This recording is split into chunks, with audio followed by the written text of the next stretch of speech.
There are now more active voice assistants in the world than there are people. 1.8 billion of them, surpassing the global population for the first time this year. And somewhere between 30 and 35% of all searches in 2026 happen through voice, no screen involved, none at all. For a meaningful share of the moments your brand could actually get discovered, your logo, your color palette, your entire visual identity cannot physically appear.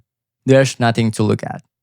There's only something to hear, or nothing worth hearing, if you never gave it one.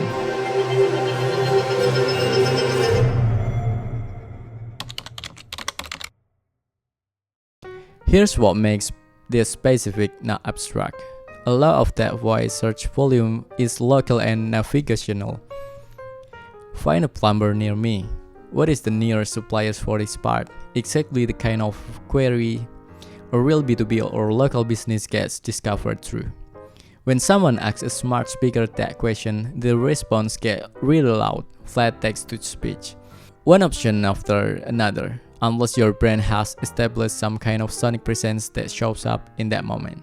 For almost every business right now, the honest answer is nothing does. The assistant reads your name once, in the same flat voice it used for the option before you and the option after you, and moves on. No distinction, no recognition cue, just name said once, indistinguishable in tone from every competitor, also really loud in that same list. Compare that to the equivalent moment on screen. A search result page still show a fav icon, a business name in your brand's own font, maybe a review snippet with your actual star rating sitting right there. Thin but something. Voice strips all it away and leaves exactly one variable standing, how your name sounds when it's only thing left. Here's what separates this from every other touchpoint we've covered on this channel. A bad hold music choice is a still choice, even a wrong one. A generic notification sound is still a sound somebody picked, even carelessly. Every touchpoint we've talked about so far had at least one sonic decision made, even it was the wrong one. Voice search is often different. For most brands, there's genuinely no decision at all. Not bad one, none. It's a blank surface that's growing by billions of interactions a year, and almost nobody has thought about what happens sonically when their business shows up in it. That's actually the real risk here, more than getting it wrong. It's the audio equivalent of showing up in a search result with no logo, no visual distinction, not even a fav icon, just a name read once, forgotten by the next sentence. And the growth curve on this surface means that gap doesn't stay small.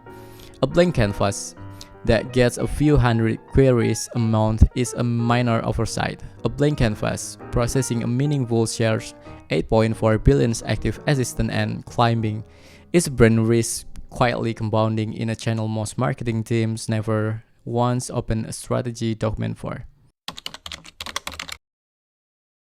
Here's the honest objection.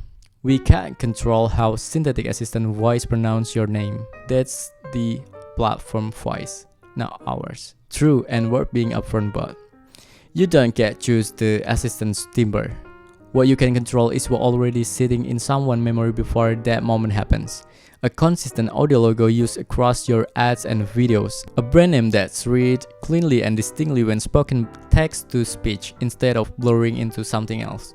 A sonic identity strong enough that even flatly read business name still triggers recognition because the listener already has an existing sonic association with you from somewhere else.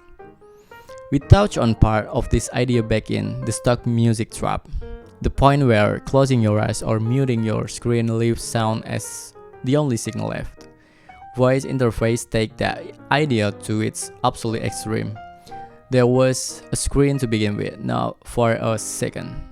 At Dimulti Music, this is part why we think about sonic identity as a system that has to survive being heard without any visual support at all. Because for a growing share of your audience, that's the only version of your brand they'll ever actually encounter. So here's where this leaves you. Closing out this batch. Voice interfaces are one of the fastest growing brand discovery surfaces that exists right now. And the most brands right now have made exactly zero sonic branding decision for it. Try something concrete tonight. Ask a smart speaker about your own business or search for what you do the way a voice-only customer would. Listen to what actually comes back. Was there anything in that sounded like you, or was it just a name read once, same every name before it? Let's give you something worth hearing, even when there's nothing left to see.